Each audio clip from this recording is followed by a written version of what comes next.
anteriores. Y vimos un comunicado de la Asociación Panameña de Propietarios de Armas preocupados por el hecho de que se divulgue información relacionada con estos registros o permisos que se dan a personas. En Panamá hay ¿cuántos permisos de armas? Isaac, bienvenido, buenos días. Hola Álvaro, muy buenos días. Mira, hace estos días casualmente hice la consulta a la DIAS y me contestaron de que en estos momentos aproximadamente hay 77.000 legítimos propietarios de armas registrados ante el Ministerio de Seguridad Pública. Ok, ¿cuál es la preocupación de ustedes en este momento con relación a este tema?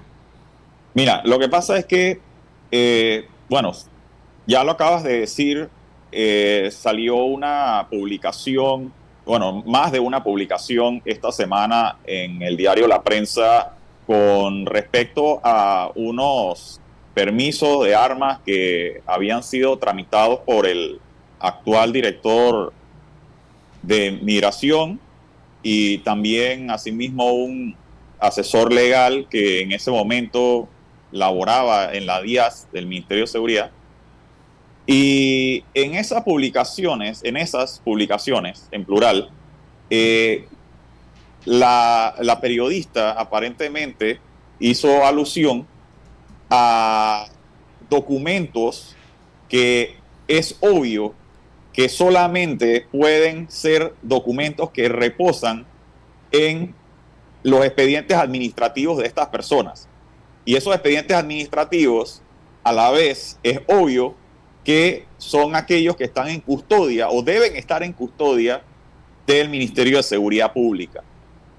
Y cuando hace alusión a estos documentos, no bastando con ello, sino que también publica el listado de armas de fuego que estas personas aparentemente poseen y publica las direcciones donde esas armas aparentemente se ubican.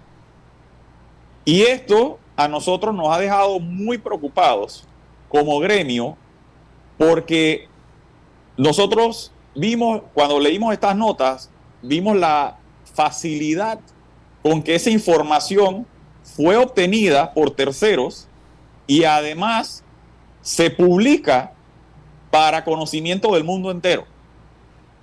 Esto representa un grave riesgo de seguridad para los 77.000 propietarios de armas que te acabo de decir que existen registrados en Panamá. Porque, mira, Álvaro, tú y yo hemos tenido cualquier cantidad de entrevistas y uno de los temas que yo siempre he abordado con mucha seriedad es el tema del contrabando y el tráfico ilícito de armas. Es el tema de la facilidad con que delincuentes criollos consiguen armas de fuego. Y justamente esto que acaba de ocurrir esta semana, de que se divulgue un listado completo de armas de fuego que poseen legítimos propietarios de armas y que se divulgue las direcciones donde se ubican esas armas de fuego, es prácticamente un anuncio a la delincuencia patria para que vayan a esas direcciones a tratar de robarse esas armas.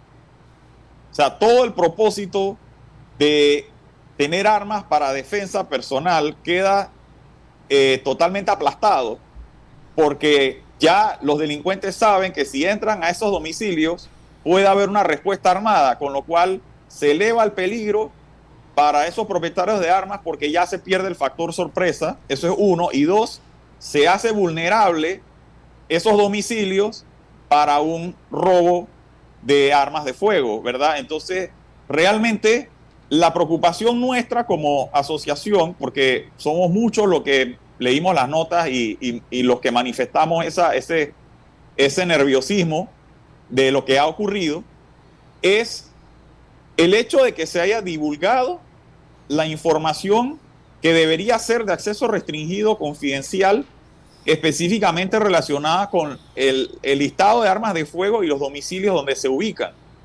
No es tanto el tema de que era, se supone, el enfoque de la nota periodística, sino es que esa parte de la nota donde se publican las direcciones y las armas de fuego para nosotros estuvo de más.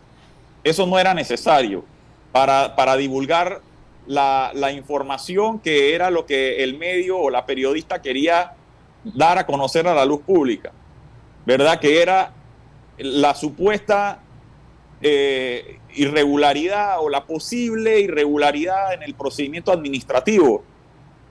Pero cuando la periodista me hace a mí la consulta, antes de ayer, cuando me llamó para hacer una entrevista de seguimiento a este tema y fue por el comunicado justamente que sacó la Asociación de Propietarios de Armas, ella me hizo la consulta de qué yo opinaba sobre el tema de que el entonces director de la DIAS y ahora actual director de Migración había tramitado o había aprobado o firmado documentos de permiso de trámite donde aparentemente él fungía como parte interesada. Y yo le dije, yo le dije que esa consulta se la tenía que hacer a la Procuraduría de la Administración, que es el ente que por la Ley 38 de 2000 es el idóneo para absolver consultas sobre derecho procesal administrativo,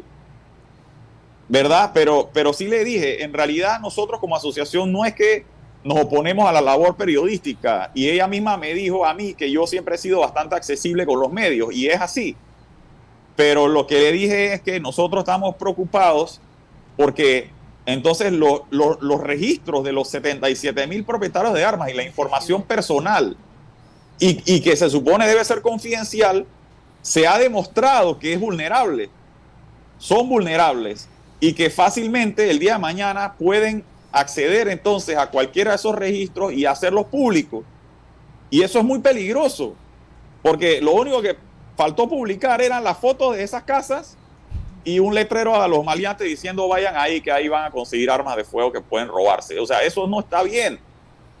Y repito, no nos oponemos a la labor periodística, pero yo sentí, y así se lo hice saber a la periodista con mucho respeto, que haber publicado esas direcciones y ese listado de armas estaba de más. Ella me hablaba a mí del interés colectivo, del derecho del público de saber la información, y yo le dije, no me opongo a eso. Yo no tengo problema que haga la labor de investigación y publicar lo que tenga que publicar. Pero yo le pregunto, si el enfoque de la noticia era el tema de una posible irregularidad procesal, ¿verdad? ¿Qué beneficio colectivo traía divulgar las direcciones donde están esas armas? O sea, eso ya estuvo de más, eso no tenía razón de ser, no tenía razón de publicarse, y esa es la posición nuestra. Isaac, lo demás, la diferencia entre armas de colección y armas para uso, ¿y qué tipo de armas están prohibidas para ambos casos en Panamá? No, mira, es que en realidad en Panamá no existe todavía la figura de armas de colección. O sea, si tú existe o armas que no son de fuego o armas que son de fuego. Si son armas de fuego y son idóneas para efectuar disparos, entonces son armas de fuego y tienen que tener los permisos correspondientes. Entonces, ahora, tú o cualquier particular que cumpla con los requisitos puede adquirir la cantidad de armas que desee siempre y cuando esas armas estén permitidas por la ley para tenencia particular. ¿Ok? Entonces, hay 4 tipos de armas que están permitidos en este país: pistola, revólver, escopeta y rifle. Entonces, y están permitidas siempre y cuando no tengan capacidad de disparo en automático o en ráfaga. Entonces, ahí incluso en la publicación se hablaba de que una de las armas aparentemente tenía capacidad de disparo en ráfaga. Yo dudo mucho que eso sea cierto, porque si tuviera capacidad de disparo en ráfaga, entonces no sería de lícita tenencia particular, sería de uso exclusivo del Estado. Entonces, no, ahí hay que ver la certeza de esa aseveración, que a mí no me parece, hasta donde tengo conocimiento, no me parece que sea correcta, porque el arma esa la tiene bastante propietarios de armas y no es un arma de capacidad de disparo en ráfaga o en automático. O sea, yo no puedo tener armas en la pared sin municiones, simple y sencillamente de colección, si no tengo los permisos y si no son pistola, revólver, escopeta y rifle. Correcto, o sea, y la única manera que la pudieras tener así, colgada en la pared, como dices, pero sin un permiso, sería entonces que el arma estuviera completamente deshabilitada para efectuar disparos. O sea, se convertiría entonces ya en una réplica de armas de fuego. Y la manera de hacer esto, bueno, hay varias formas. Puedes fundir el cañón, puedes deshabilitarlo de alguna otra manera. Generalmente lo que se hace es fundir la parte interna para que no exista ya manera de volverla a habilitar. O sea, sería una deshabilitación total. Y aún así, una pregunta. Sí. Y aún así, perdón Mariela, rapidito sobre eso que está mencionando. ¿Y aún así requeriría algún tipo de autorización o no? No, repito, si ya el arma no es funcional, está totalmente deshabilitada, solamente tiene la apariencia de un arma de fuego, pero por dentro ya no sirve como un arma de fuego, entonces no, la ley ya no la considera un arma de fuego, es un objeto, vamos a ponerle un adorno, un pisapapel o algo por el estilo, porque la ley requiere que las armas de fuego funcionales son las que requieren permiso, pero si ya se le fundió el cañón, entonces no hay manera de que un proyectil salga disparado por esa arma. Entonces, si el arma no puede disparar nada, no es un arma de fuego, es una réplica, es un adorno. Entonces, en ese sentido, ahí, como es un adorno, no se requiere un permiso porque no es funcional. Gracias. Mariela, adelante. Sí, buen día, Isaac. Mariela Ledesma te saluda. Hola. Una pregunta. Primero, ¿de qué fecha data la ley que reglamenta el uso y tenencia de armas? Y segundo, si hay en esa ley algún límite para la cantidad de armas que una sola persona puede tener. Ok, la ley que actualmente rige la materia de armas de fuego es la ley 57 del 2011, creo que es del 30 de mayo del 2011, pero entró en vigor un año después porque había un periodo de vacatio legis de un año, entonces entró en vigor el 31 de mayo de 2012. La ley no establece una limitante en cuanto a las armas que una persona pueda tener siempre y cuando cumpla con los requisitos. Y recordemos que la persona cada cierto tiempo tiene que renovar, tiene que estar sometiéndose a los controles que la ley establece. Pero en cuanto al limitante de cantidad, no establece. Y bueno, ya obviamente ahí depende de la capacidad económica de la persona de ir adquiriendo armas de fuego. Yo no tengo la más absoluta idea de nada de armas porque soy desconocedora, pero te pregunto a ti que estás inmerso en el mundo de las armas, si tienes la impresión de que la ley que tenemos es suficiente, alcanza y es una ley aplicable a los tiempos que vivimos, o estamos bajo el paraguas de una ley insuficiente, por decirlo de alguna manera. Mira, yo creo que como abogados podemos decir de que ninguna ley es perfecta, toda ley tiene sus vacíos, tiene sus carencias, no obstante, esta ley, a pesar de cualquier tipo de falencia que pueda tener, se debatió por más de 10 años para que hasta que finalmente llegó a ser aprobada y promulgada. Y bueno, siempre se puede revisar, hay algunos aspectos que ya después de más de 10 años que la ley ha estado en vigor, hemos visto que pueden mejorarse, pero también debo mencionar que la ley no ha sido reglamentada. Wow. Entonces también el hecho de que exista una falta de reglamentación ha creado o existen ciertos vacíos que bien pudieran llenarse a través de una reglamentación.